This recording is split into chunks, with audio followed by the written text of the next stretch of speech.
Somewhere under Lower Manhattan, 80 feet below street level, sits over 1,000 tons of German gold. It's been there since the Cold War, and in 2026, a growing number of German lawmakers are asking a question nobody expected to take seriously again.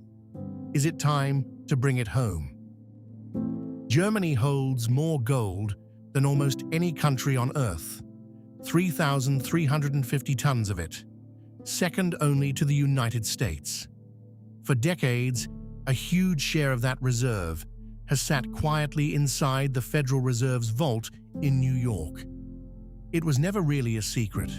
It was policy, a Cold War-era decision to keep Allied gold close to Washington, safe from a Soviet invasion that never came. But policy built for one era doesn't automatically make sense in the next one. Let's start with the scale of it. Germany's total gold reserve, 3,350 tons. Only the United States holds more. Italy, France, and Russia round out the next tier, but none of them come close. This is one of the largest concentrations of monetary gold on the planet, and more than a third of it isn't even sitting on German soil. That third, about 1,236 tons, sits inside the New York Fed, worth more than $103 billion at today's prices. For most of the last 70 years, that arrangement wasn't controversial. The US was the anchor of the entire Western financial system, and Germany's gold sat there the way a country's most important documents sit in a bank's safe deposit box, guarded, insured, essentially untouchable. But essentially untouchable is doing a lot of work in that sentence. And in 2026, some very serious people in Berlin have started asking what happens if that assumption stops holding. Here's the full picture. 50% of Germany's gold sits at home, in the Bundesbank's own vaults in Frankfurt. 13% sits in London with the Bank of England.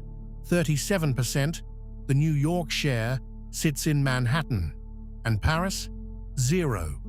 As of 2017, Germany doesn't keep a single bar with the Banque de France anymore. That's not an accident.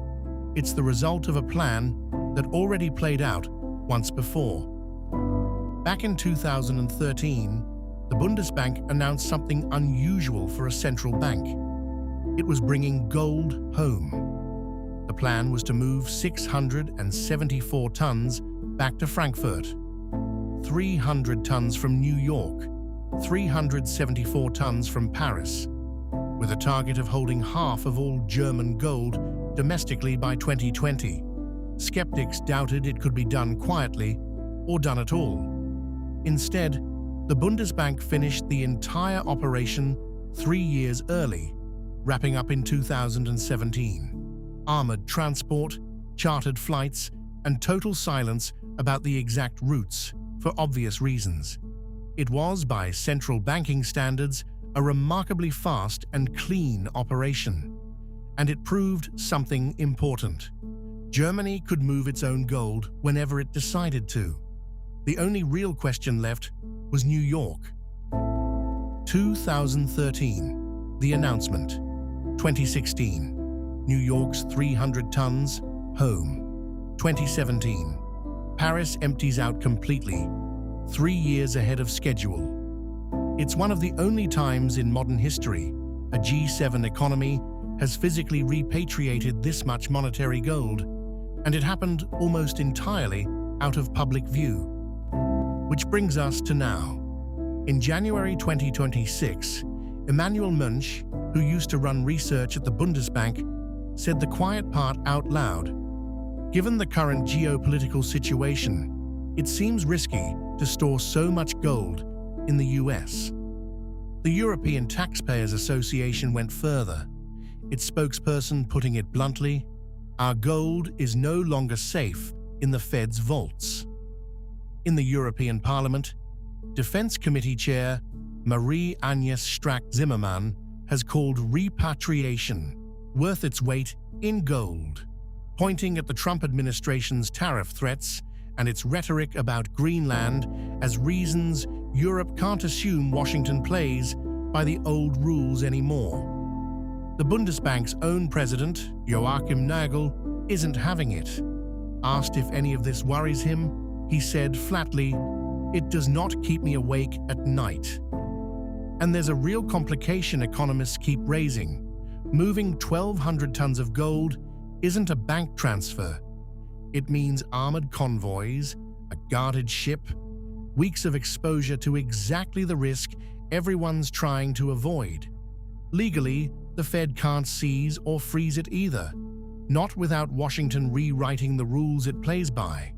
So nobody seriously thinks the gold is in danger today. What's changed is quieter than that. For the first time in decades, the people in charge of it aren't certain the question is a silly one to ask. Strip away the political noise, and the picture is actually simple. Germany's gold is safe, for now, guarded by law, treaty, and 70 years of alliance. But the debate itself is the story. A generation ago, nobody in Berlin questioned whether America was a safe place to keep your country's most valuable asset. Today, serious economists and elected officials are asking that question in public, on the record, without embarrassment. That shift, not the gold itself, is the real headline.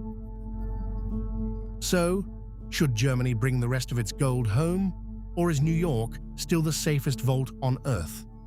Tell us where you'd store $100 billion in gold in the comments below. And if you want more deep dives into the hidden mechanics of the global financial system, subscribe. There's a lot more where this came from.